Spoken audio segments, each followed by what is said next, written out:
I came home from visiting my cousin in Ohio and smelled fresh paint upstairs. My sewing machine was gone.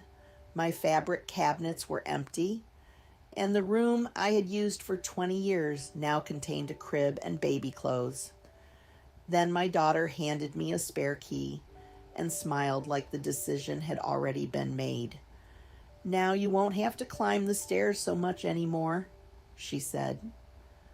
I stood there holding my suitcase while pale yellow curtains moved softly over the open nursery window. My sewing table was gone.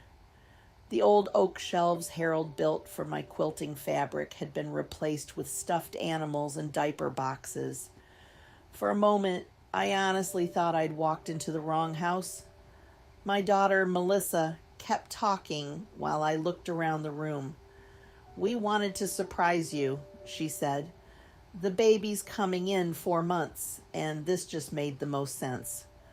Her husband, Greg, stayed near the doorway, pretending to straighten a box of baby wipes. He wouldn't look directly at me. I walked slowly to the closet. That was where I kept my late husband's denim shirts, the ones I had turned into quilts after he passed. It was where I kept my wedding fabric, old family patterns, letters from my mother, and 3 bins of sewing supplies collected over decades. Now the closet held tiny pink dresses. "Where are my things?" I asked quietly. Melissa smiled too quickly. "We packed everything carefully. Mostly." Mostly. That word sat in my chest like a stone. Greg finally spoke. "Your sewing stuff is downstairs in the storage room." Storage room, as if 20 years of my life were Christmas decorations. I walked downstairs without another word. The basement smelled damp and dusty. My sewing machine sat uncovered beside the water heater. Boxes were stacked crookedly, some crushed beneath heavier containers. One lid had split open. Fabric spilled onto the concrete floor. I bent slowly and picked up a quilt square I had sewn with Harold during his cancer treatments. The corner was stained with something dark, maybe paint. My throat tightened. Melissa followed me downstairs. "Mom, please don't make this emotional. It's for the baby." I turned and looked at her. That surprised her more than anger would have. My daughter had gotten used to me staying quiet over the years. Quiet when they borrowed money, quiet when they stayed too long after temporary setbacks, quiet when they slowly started speaking about my house like it already belonged to them. But something about seeing my life packed beside a furnace changed me. "This room upstairs was not empty," I said calmly. "You knew that." Melissa crossed her arms. "You barely sew anymore." That hurt because it was such a careless lie.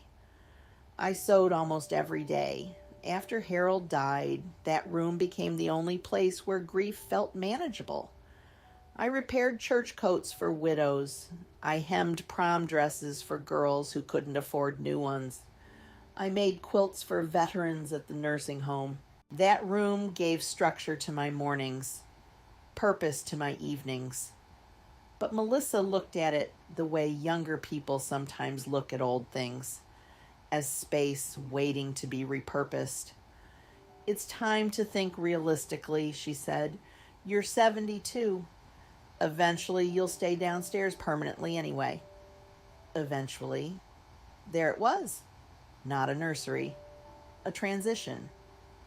I looked past her toward Greg. He suddenly became very interested in checking his phone. "Did either of you ask me before doing this?" I asked. Melissa sighed heavily like I was being difficult. "We knew you'd overreact." I looked down at the broken quilt square in my hands and realized something painful. My daughter no longer saw me as the owner of this home. She saw me as an old woman occupying space she planned to inherit someday. That night, I sat alone in my downstairs bedroom, listening to footsteps overhead. My sewing room creaked every time someone crossed the floor. For 20 years, those sounds had belonged to me. Late nights quilting beside the radio, Harold snoring softly in the next room before he got sick, winter mornings with coffee steaming beside folded fabric. Now I heard Melissa arranging baby furniture above my head. Every scrape across the floorboards felt personal. The next morning, I went back into the basement and started opening boxes properly. Not one had been labeled. Fabric had been shoved beside cleaning supplies. A bin containing old photographs sat upside down beneath paint cans. I found one of Harold's quilt shirts wrinkled beneath a package of diapers. And then I found the cedar box. My stomach tightened immediately. That box contained more than sewing patterns. Inside were property records, insurance papers, the deed to the house, and copies of private loan agreements Greg and Melissa had signed years earlier when their sporting goods store nearly collapsed. I opened it carefully. The folders were bent, but still there. Thank God. I sat down slowly on the basement steps and read through the papers while the washing machine hummed nearby. 8 years earlier, they had been drowning in debt. Greg had maxed out business credit lines. Melissa cried at my kitchen table, saying they were weeks away from losing everything. I had loaned them nearly $90,000 from Harold's retirement account. No bank involved, no interest, just trust. Greg insisted on signing paperwork anyway. "You protected us your whole life," he'd said back then. "Now let us do this properly." Funny how people forget their own words once they recover financially. I heard Melissa calling from upstairs. "Mom, are you coming up?" I closed the box before answering. When I entered the kitchen, she was scrolling through nursery pictures on her phone while Greg drank coffee quietly. "We need to talk schedules," she said. "Once the baby comes, nights might get loud." I stared at her. "Schedules in my house." Greg finally spoke without looking up. "We've also been thinking maybe you should stop taking sewing clients soon. Less stress." I almost laughed. Not because it was funny, because the confidence behind it shocked me. Melissa reached for my hand. "Mom, we're trying to help you age comfortably." That sentence stayed with me all day. Age comfortably, as if I were already halfway gone. That afternoon, my neighbor Ruth came over carrying banana bread, still warm from the oven. Ruth and I had lived beside each other 34 years. She knew my face too well to miss what was wrong. "You look pale," she said immediately. I told her everything. Not dramatically, just plainly. Ruth listened quietly while stirring sugar into her tea. When I finished, she shook her head slowly. "They moved the room while you were gone?" she asked. "Yes. In your own house." I nodded. Ruth leaned back hard against the chair. "That wasn't excitement about a baby," she said. "That was a land grab." The words startled me because they sounded harsh. But deep down, I knew she was right. I finally admitted something aloud I had been avoiding. "I don't think Melissa believes I'll live here much longer." Ruth looked at me carefully. "No," she said softly. "I think your daughter believes this house already belongs to her." That evening, I quietly reviewed more paperwork after everyone went upstairs. Tax records, mortgage releases, loan documents. Then I noticed something newer mixed into the folders. A past due notice, not mine. Greg and Melissa's business account. I read every page carefully. Their store was struggling again. Late vendor payments, refinancing requests, credit extensions. Suddenly the nursery made more sense. They weren't preparing for a baby, they were preparing for stability, for inheritance, for control. And upstairs, directly above my head, my old sewing room sat painted soft yellow, like my life inside it had never existed at all.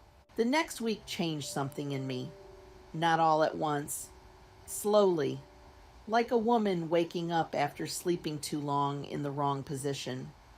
I stopped apologizing for small things first, stopped saying, "Excuse me," in my own kitchen, stopped moving aside when Melissa spread baby catalogs across the table. I began noticing how often they spoke about the future without including me in it. "We'll probably knock out that basement wall eventually. The upstairs bathroom needs updating before the baby starts school. Maybe we should refinance while rates are still decent." Not once did either of them say your house. One afternoon, I climbed the stairs while Melissa was folding baby clothes in my old sewing room. She looked up casually. "Oh, good. I wanted to ask if you still needed all those fabric bins downstairs." I looked around the room carefully. The walls had been painted over my pale blue color. My curtain rods were gone. Even Harold's old clock had disappeared. Then I noticed something near the trash bag beside the crib, a torn quilt square. I walked over slowly and picked it up. It was from the very first quilt Harold and I made together after his chemotherapy started. Every square came from one of his old work shirts, and someone had cut through the stitching. My fingers trembled. Melissa glanced over. "Oh, that old thing was falling apart already." I stared at her. "No," I said quietly. "It wasn't." For the first time, she looked uncomfortable. "You're acting like we destroyed your whole life over one room." I folded the quilt square carefully in my hands. "It wasn't one room."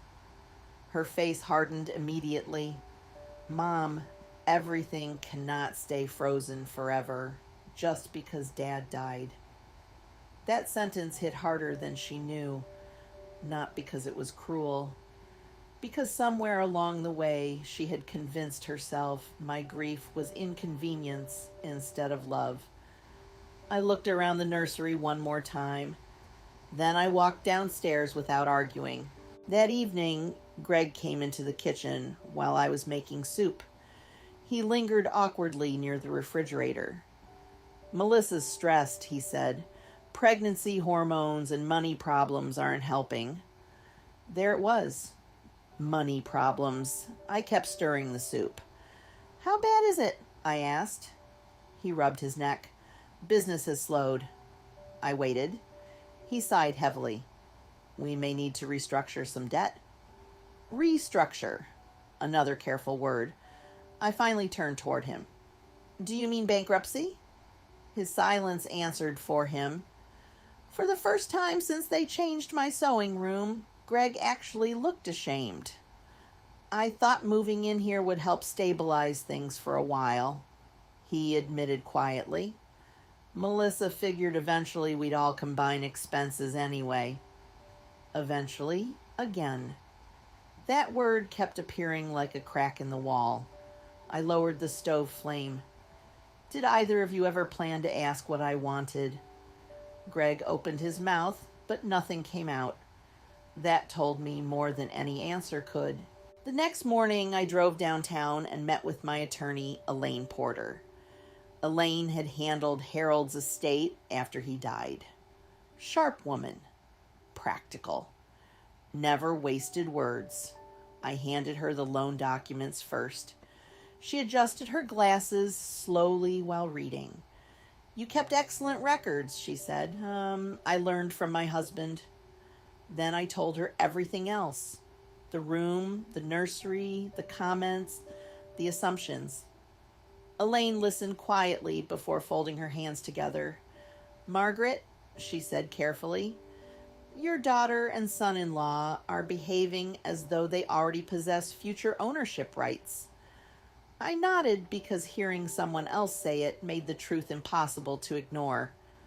And legally? I asked. You own this house entirely, she said plainly. They have no claim unless you give them one. I sat silently for a moment. Then Elaine asked the question nobody else had. What do you want? Not what was easiest, not what was fair for the baby, not what avoided conflict. What did I want? And after years of making room for everyone else, I finally answered honestly. I want my sewing room back. Elaine helped me prepare everything carefully, not dramatically, not vindictively, just clearly. A formal repayment request for the old business loan, updated property protections, written notice establishing that Melissa and Greg were temporary occupants in my home, not owners, not future inheritors, not decision makers, adult boundaries written in adult language. When I returned home that afternoon, Melissa sat at the kitchen table surrounded by unopened bills. Her mascara was smudged. Greg stood at the sink staring out the window. Neither noticed me at first. We can't miss another payment, Melissa whispered. Greg rubbed both hands over his face. I know. Then Melissa saw the envelope in my hand. Her eyes narrowed immediately. What's that? I placed the papers calmly on the table. I met with my attorney. Silence filled the kitchen. Greg sat down slowly before opening the first document. I watched the color drain from his face as he read. Melissa grabbed the pages from him halfway through. What is this? She asked sharply. A repayment agreement reminder, I said, and formal clarification about this house. Her voice rose immediately. You got a lawyer involved? You moved my life around while I was out of state. It was for the baby. There it is again, I said quietly, as if saying those words excuses everything. Melissa pushed the papers back toward me. We can't repay $90,000 right now. I looked at her steadily. I didn't ask for immediate repayment. What then? I asked for respect. Greg finally spoke. Margaret. No, I interrupted softly. You don't get to call me Margaret after storing my husband's quilts beside a leaking basement pipe. That shut the room silent. Melissa stared at me like she no longer recognized me. Maybe she didn't, because the woman sitting across from her was no longer willing to disappear politely inside her own home. I folded my hands together calmly. You both assumed I would slowly surrender pieces of my life because it was convenient for yours. That's not fair, Melissa whispered. No, I said. What wasn't fair was coming home to strangers living inside my memories. Her eyes filled instantly. For one brief second, I saw my little girl again, beneath all the entitlement and fear. Then she hardened herself. So what now? She asked coldly. Now, I said carefully, the nursery comes out. Greg closed his eyes immediately. Melissa stood up so fast the chair scraped hard across the floor. You would really do this to your grandchild? I stayed calm. No, I'm doing this for myself. You're choosing a sewing room over family. That sentence hurt, because part of her truly believed it. I shook my head slowly. No, Melissa, I'm choosing not to disappear. Nobody spoke after that. Upstairs, the baby mobile turned softly from the air vent. Little paper stars spinning above the crib that should never have been there in the first place. 2 days later, Ruth came over while Greg quietly carried nursery boxes downstairs. Melissa stayed locked in the bedroom most of the afternoon. Ruth stood beside me at the kitchen window, watching silently. You okay? She asked. I nodded after a long pause. I think this is the first boundary I've ever truly kept. By evening, the room upstairs was empty again. Not restored yet, just emptied. Fresh paint still covered the walls. Nail holes remained where shelves once hung. The room smelled faintly of baby powder mixed with sawdust. But when I carried my sewing machine back upstairs myself, something inside me settled. I placed Harold's old quilt carefully across the sewing chair. Then I opened the window. Cold evening air drifted through the curtains while the neighborhood settled into darkness outside. And for the first time since returning home from Ohio, the room felt like mine again. Melissa and Greg moved out 3 weeks later, not angrily, not dramatically, quietly. That was the saddest part. No screaming match, no slammed doors, just the slow realization that they could no longer treat my home like an unfinished transfer of ownership. Greg shook my hand before loading the last box into their truck. "I should have stopped this sooner," he said quietly. "Yes," I answered, "you should have." Melissa barely looked at me most of that morning. Pregnancy had softened her face, but bitterness still sat heavy behind her eyes. Right before leaving, she finally spoke. "You really embarrassed us." I stood on the porch holding Harold's old cardigan closed against the wind. "No," I said gently. "You embarrassed yourselves." She looked away immediately because deep down she knew it was true. After they drove off, the house became still again. Not lonely, still, there's a difference. I spent the next month rebuilding my sewing room carefully. Ruth helped me wash fabric that had picked up basement mildew. My church friend Denise repaired 2 damaged quilt squares by hand beside me one afternoon while we drank tea. Some things couldn't be fully fixed. One of Harold's denim pieces still carried a faint paint stain, no matter how many times I cleaned it. But life is like that. Love leaves marks. So does disrespect. I reorganized every cabinet myself, labeled every box, framed an old photograph of Harold beside my sewing table again. Then one cold November evening, I sat at my machine while rain tapped softly against the windows, and for the first time in months, I began sewing without anger sitting in my chest. Just peace. Melissa called near Christmas. I almost didn't answer. Her voice sounded smaller than I remembered. "We found an apartment," she said quietly. "That's good." There was a long silence. Then finally, "I didn't think you'd actually choose the room over us." I looked around the sewing room while holding the phone. The quilts folded neatly, Harold's clock ticking softly again. My fabric stacked where they belonged, and suddenly I understood something my daughter still didn't. "It was never about the room," I said gently. "It was about whether I was still allowed to matter inside my own life." She started crying then. Not loud, not dramatic, just tired crying. "I think I got scared," she admitted. "Everything with money, the baby. I kept thinking if we could just settle into the house, things would feel safe." I closed my eyes. "I would have helped you," I said softly. "But you tried to replace me instead of asking."